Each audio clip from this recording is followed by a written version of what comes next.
Bonjour, et ben voilà, donc nous arrivons à notre deuxième petite vidéo sur GIMP. Donc sur la première, nous avons appris à installer le logiciel et aujourd'hui, je vais vous apprendre à ouvrir une photo pour pouvoir la retoucher. Donc on va ouvrir GIMP.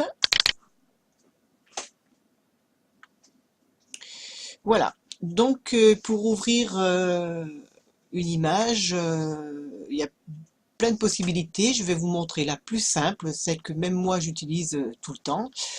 On va aller dans Fichier, Ouvrir, et ici vous avez directement une petite interface qui vous montre les différents dossiers de votre disque dur.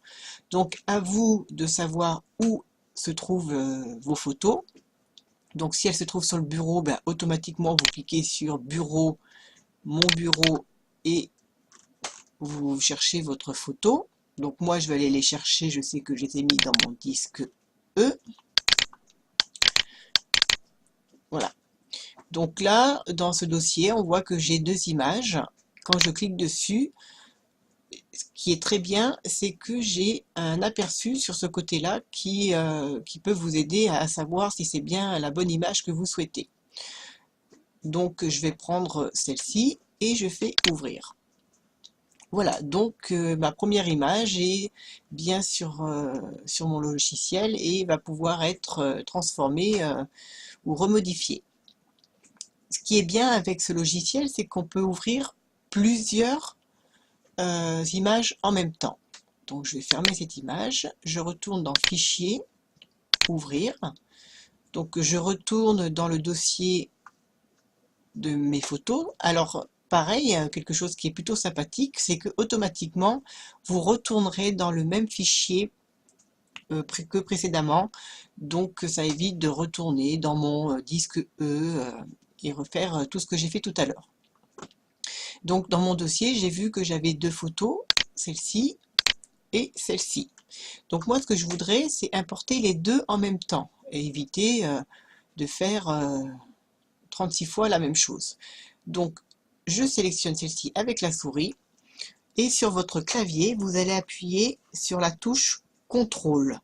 Donc la touche CTRL, c'est sur votre barre d'espacement, sur la droite, pardon, sur la gauche, vous avez la touche Alt, une touche avec 4 petits carrés et la touche CTRL qui est écrit CTRL. Donc je laisse appuyer et en même temps que j'appuie dessus avec ma souris, je vais sélectionner ma deuxième image.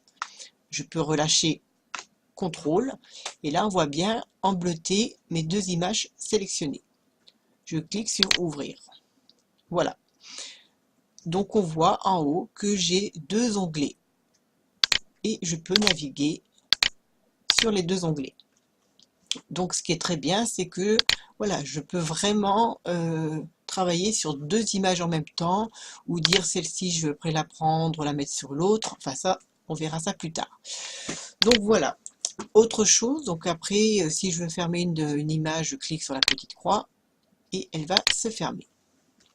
Autre chose qui est bien dans GIMP, c'est que si vous allez sur Internet, vous avez vu sur Internet une photo qui vous plaisait, directement dans Google, ici je vais mettre fleurs par exemple, entrée, je vais aller dans le dossier images, voilà, admettons celle-ci, elle vous plaît quoi, on clique dessus, je fais clic droit sur la photo et je fais copier l'image. Je retourne dans mon logiciel et là je fais Fichier, Créer et depuis le presse-papier. Car quand vous copiez quelque chose en informatique, il faut savoir qui se stocke dans ce qu'on appelle le presse-papier. Donc là je fais copier, donc dans mon presse-papier il y a cette fameuse image qui attend. Donc je fais créer depuis le presse-papier et là votre image arrive. Donc c'est très bien parce que ça permet de ne pas enregistrer la photo et simplement directement d'aller la chercher, de la copier dans votre logiciel. Voilà, donc ces petites choses-là sont plutôt simples à faire, donc je peux fermer. Est-ce que je veux enregistrer? Non. Oups. Abandonner les modifications, ça veut dire que je ne peux pas l'enregistrer. Voilà, ce qui est bien aussi avec GIMP, c'est que vous pouvez aussi ouvrir des fichiers Photoshop. Donc Photoshop, c'est un logiciel de retouche photo qui coûte très très cher, et des fois vous pouvez, quelqu'un qui vous envoie une maquette qui est faite sous Photoshop. Donc si vous n'avez pas le logiciel, vous ne pouvez pas l'ouvrir. Mais GIMP vous permettra de pouvoir l'ouvrir et de le modifier. C'est le seul un peu qui fait ça et qui est gratuit. Voilà, donc cette vidéo est terminée. Donc maintenant que vous avez importé des photos dedans, nous verrons après un petit peu chaque outil, à quoi correspond et qu'est-ce qu'on peut faire avec ce fameux logiciel, toutes les choses qu'on peut faire ensemble. Voilà, donc je vous dis à bientôt et puis passez une bonne soirée. Bye!